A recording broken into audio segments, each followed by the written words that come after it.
اگر یہ ان معاملات کو چلاتے ہیں تو ٹرائل شروع ہو جائے گا. ٹرائل شروع ہوگا تو ظاہر ہے ان کا ٹائم جو ہے وہ قریب آنا شروع ہو جائے گا. ان کی جو والدہ ہیں یعنی نور منیر وہ بھی جو ہے ٹرائل کورٹ میں پیش ہوئیں اور ان کا معاملہ بھی محض اس وجہ سے لٹکا ہوا تھا کہ ڈیسائیڈ نہیں ہو پا رہا تھا کہ کیا اسی کورٹ نے ٹرائل چلانا ہے یا نہیں چلانا ہے. ظہیر جو اس کیس کا مرکزی ملزم ہے اور شبیر جو اس کیس میں مرکزی کردار ضرور ہے اور اس کے بھائی اپنے بھائی کے ساتھ جو ہے وہ اس کیس میں ملوث ہے، ان لوگوں کا بھی ٹرائل اسی کورٹ نے چلانا ہے. اب کیونکہ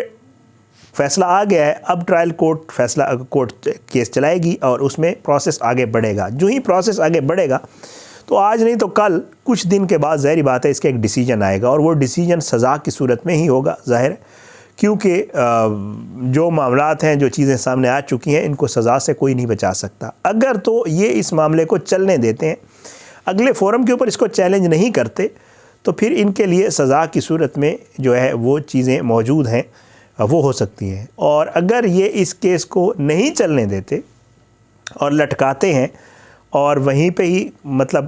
کہتے ہیں کہ کہیں اور درخواست دے دیتے ہیں جیسے یہ پہلے کر رہے ہیں، کوشش ہے اپریل سے یہ معاملہ شروع ہوا، ایک اور اپریل آنے والا ہے، سال ہونے کے قریب ہے، ان کی کوشش ہے. انہوں نے وکیل میں آپ کو بارہا اپنی ویڈیوز میں کہتا ہوں کہ اس لیے کیے ہوئے کہ وہ کیس چلائے نہیں بلکہ کیس لٹکائیں، ان کی یہ کوشش ہے. اگر یہ وہ والا معاملہ اس کیس میں کرتے ہیں اور اس درخواست کو آگے لے کر جاتے ہیں، یہ جو منتقل کرنے والی درخواست ہے، تو پھر ادھر ایک اور مسئلہ بھی ہے، وہ یہ ہے کہ یہ ہے پورے ٹبر سمیت جو ہے پورے خاندان سمیت کراچی میں موجود، والدہ بھی موجود ہیں، ظہیر کے اوپر بھی کیس ہے، شبیر کے اوپر بھی کیس ہے، یہ سارے وہاں پر موجود ہیں. اگر یہ اس کو جتنا لٹکائیں گے تو ان کو کراچی میں تو رہنا پڑ رہا ہے اور یہ کراچی رہیں گے، اب ان کو پکا کو بندوبست کرنا پڑے گا کراچی میں. اگر یہ اس کو جتنا لٹکاتے جائیں گے تو ان کو اتنا ہی ٹائم کراچی، کیونکہ دیکھیں کورٹ نے ان کو باؤنڈ کیا ہوا ہے کہ انہوں نے ہر پیشی پہ ہر حال میں ضرور پہنچنا ہے. تو بھائی اگر یہ اس کو لٹکاتے ہیں تو پھر ان کے لیے ایک مشکل یہ ضرور ہے کہ سب کچھ چھوڑ چھاڑ کے، لاہور سے چھوڑ چھاڑ کے ان کو کراچی شفٹ ہونا پڑے گا اور وہاں پر رہنا پڑے گا. اور وہاں پہ ظاہری بات ہے، آپ کو پتہ ہے کہ ایک جہاں بندہ کہیں بیسڈ ہوتا ہے، کہیں رہ رہا ہوتا ہے، اس کے وہاں پہ اپنے معاملات ہوتے ہیں اور وہ وہاں سے جب کسی بھی صورت میں کسی دوسرے شہر شفٹ کرتا ہے تو اس کو وہاں ایڈجسٹ ہونے میں اور دوسرے معاملات کرنے میں تھوڑا ٹائم لگتا ہے، جو کہ بڑا مشکل کام ہوتا ہے، آسان نہیں ہوتا. اس لیے اب ان کے لیے پریشانی جو ہے یہ آ پڑی ہے کہ کیس چلائیں یا لٹکائیں. پہلے تو لٹکاتے رہے سزا سے بچنے کے لیے، اب چلاتے بھی ہیں تو بھی ظاہری بات ہے معاملہ خراب ہے، اور اگر لٹکاتے ہیں تو بھی معاملہ خراب ہے. بہرحال آج کی دن میں بہت اچھا ڈیسیجن. ریٹن آرڈر ابھی نہیں آیا، کیونکہ ریٹن آرڈر آئے گا تو اس میں بڑی تفصیل لکھی ہوئی ہوگی کہ وہ کون سے جبران ناصر صاحب کے نکات تھے جن کے ساتھ عدالت نے اتفاق کیا ہے، اور وہ کون سے ظہیر کے وکیل کے نکات تھے، دلائل تھے جن کو باقاعدہ طور پہ کورٹ نے مسترد کیا ہے. اور کورٹ نے یہ کہا ہے کہ ایسی کوئی چیز یا ایسی کوئی بائسنس جو ہے وہ الیاس میمن صاحب کی طرف سے کسی بھی عدالت کے فیصلے میں نہیں نظر آئی جس کے اوپر اس کیس کو منتقل کیا جائے. میں تھوڑا سا آپ کی یاد دہانی کے لیے بتا دوں کہ جب دلائل کا موقع آیا تھا تو جبران ناصر صاحب نے باقاعدہ طور پہ اپنے دلائل میں کہا تھا کہ جی یہ اس کورٹ کو بائسڈ کیسے کہہ رہے ہیں. اس کورٹ نے جس کے اوپر اب یہ انگلی اٹھا رہے ہیں اور کہہ رہے ہیں بائسڈ ہے، اسی کورٹ نے ان کو 14 دن کے بعد جیل سے نکال کر ضمانت کا ریلیف دیا ہے. تو یہ کہہ رہے ہیں کہ یہ کورٹ بائسڈ ہے. اسی کورٹ نے ان کی ماں کی ضمانت منظور کی ہے، یہ کہہ رہے ہیں کورٹ بائسڈ ہے. اسی کورٹ نے ان کے اس میں سے اپنا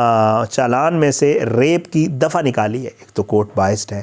انہوں نے کہا جب ان کے حق میں فیصلے آتے ہیں، جب فیصلے ان کی فیور میں آتے ہیں تو یہ لوگ کہتے ہیں کہ جی کورٹ بہترین ہے، بڑی زبردست کام کر رہی ہے. بلکہ یہ صرف یہ نہیں کہتے، بلکہ ان کے جو سوشل میڈیا ونگ ہے جو رات کو بیٹھ کے پورا ایک پروگرام کرتے ہیں وہ بھی پھر کورٹ کی تعریفیں کرتے ہیں. لیکن کورٹ اگر ان کے خلاف کوئی ایک فیصلہ دے دے تو پھر نہ صرف یہ کورٹ کو تنقید کا نشانہ بناتے ہیں بلکہ اپنے سوشل میڈیا ونگ کو کہتے ہیں، وہ تو کہنا شروع کر دیتے ہیں کہ جج بک گئے ہیں، جج ملے ہوئے ہیں، جج پریشر کے انڈر ہیں. اور نہ صرف یہاں کے ججز کا کہتے ہیں بلکہ ہائی کورٹ اور سپریم کورٹ کے ججز کا بھی بیٹھ کے کہنا شروع کر دیتے ہیں. بلکہ ان کے وکیل صاحب نے بھی اس دن باقاعدہ دلائل دیتے ہوئے یہ کہا کہ یہ ہماری خوش قسمتی سمجھیں یا بدقسمتی سمجھیں کہ وہی بینچ بنا جس بینچ نے بچی کو لاہور سے کراچی لایا تھا، اسی بینچ نے بچی کو چائلڈ پروٹیکشن سے اپنے والدین کے پاس بھیج دیا. تو نہ صرف یہ بلکہ ان کے وکلاء بھی عدالت میں ہی عدالت پر سوالیہ نشان اٹھاتے ہیں اور کہتے ہیں کہ شاید ججز بھی مہدی کاظمی کے ساتھ ملے ہوئے ہیں۔ بہرحال آج یہ آیا فیصلہ جی، انشاءاللہ اس کی جو تفصیل مزید چیزیں سامنے آئیں گی آپ کی خدمت میں پیش کریں گے۔ بہرحال آج کی اس ویڈیو سے اتنا ہی، آنے والی کسی ویڈیو تک اجازت دیں، اپنی دعاؤں میں یاد رکھا کریں اللہ پاکستان کا حامی ناصر ہو، اس کے خلاف سازشیں کرنے والوں کو نیست و نابود کرے، ظالموں کو عبرت کا نشان بنائے، مظلوموں کو انصاف ملے۔ مجھے اجازت دیں، انشاءاللہ اگلی ویڈیو میں ملاقات ہوگی۔ پاکستان زندہ باد، اللہ حافظ۔